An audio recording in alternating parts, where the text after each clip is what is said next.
Hello दोस्तों, मेरा नाम है संदीप और आप देख रहे हैं प्रज्ञापन। दोस्तों, लेक्चर समझ में आ रहा है कि नहीं कमेंट करके ज़रूर बताइए। पिछले जो लेक्चर्स आपने देखे क्लियर समझ में आया ना? अगर क्लियर समझ में आया तो चलिए आगे बढ़ते हैं। इस लेक्चर में हम लोग समझेंगे क्रिएटिव लिटरेचर के बारे में। ये लेक्चर नंबर 12 है इस चैप्टर का। देखिए, इंडो यूरोपियन कॉन्टैक्ट का जो सबसे इम्पॉर्टेंट रिजल्ट मानो सबसे सिग्निफिकेंट रिजल्ट था वो है नॉवेल्स का राइज होना। भारतीय लोगों ने नॉवेल्स लिखना सीखा। 19th सेंचुरी के सेकेंड हाफ से बहुत से नॉवेलिस्ट सामने आए। उनके नॉवेल्स में भारतीय समाज और उनकी परिस्थिति का वर्णन मिलता है। इनमें पहला नाम आता है बंकिम चंद्र चटर्जी या चट्टोपाध्याय का। ये एक बंगाली नॉवेलिस्ट थे।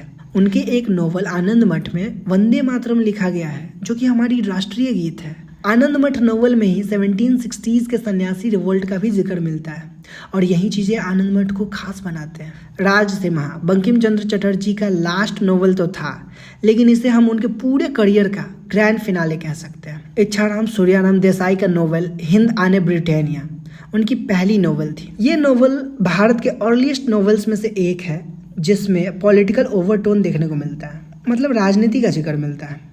बचे सारे टेबल्स आपको खुद से पढ़ना है और याद करना है। हो जाएगा ना? मुझे आप पे पूरा भरोसा है। Oral evidences. ओरल हिस्ट्री का सीधा सा मतलब होता है नॉन रिटन सोर्सेज या ओरल एविडेंसेस का यूज करके तैयार किया हुआ हिस्ट्री। फॉर इंस्टेंस, किसी के व्यक्तिगत स्मरण। जैसे मान लीजिए हमारे दादाजी ने 1942 के क्विट इंडिया मूवमेंट को देखा था, 1947 में हुए भारत पाकिस्तान के बंटवारे को देखा। अगर मैं हिस्टोरियन होता, मैं इतिहासकार होता, तो उनसे उनके एक्सपीरियंसेस के बारे में बात करता और उसी के सहारे हिस्ट्री लिख देता, और यही हिस्ट्री ओरल हिस्ट्री कहलाती। लेकिन बहुत सारे इतिहासकारों को ऐसे ओरल हिस्ट्री के वेरासिटी यानी सत्यता पर संदेह होता है कि क्या जो बातें मेरे दादाजी ने बताया वो सही बताया या कुछ भी मैं बोल दिया। अगले वीडियो में हम लोग समझेंगे पेंटिंग्स को। पेंटिंग्स वाला चैप्टर बहुत ही मज़ेदार है। मिलते हैं नेक्स्ट वीडियो में। तब तक अपना ख्याल रखें, नोट्स बनाते रहें, समय बचाते रहें, अपना ख्याल रखिए, पढ़ाई वढ़ाई करते रहिए। Thank you so much.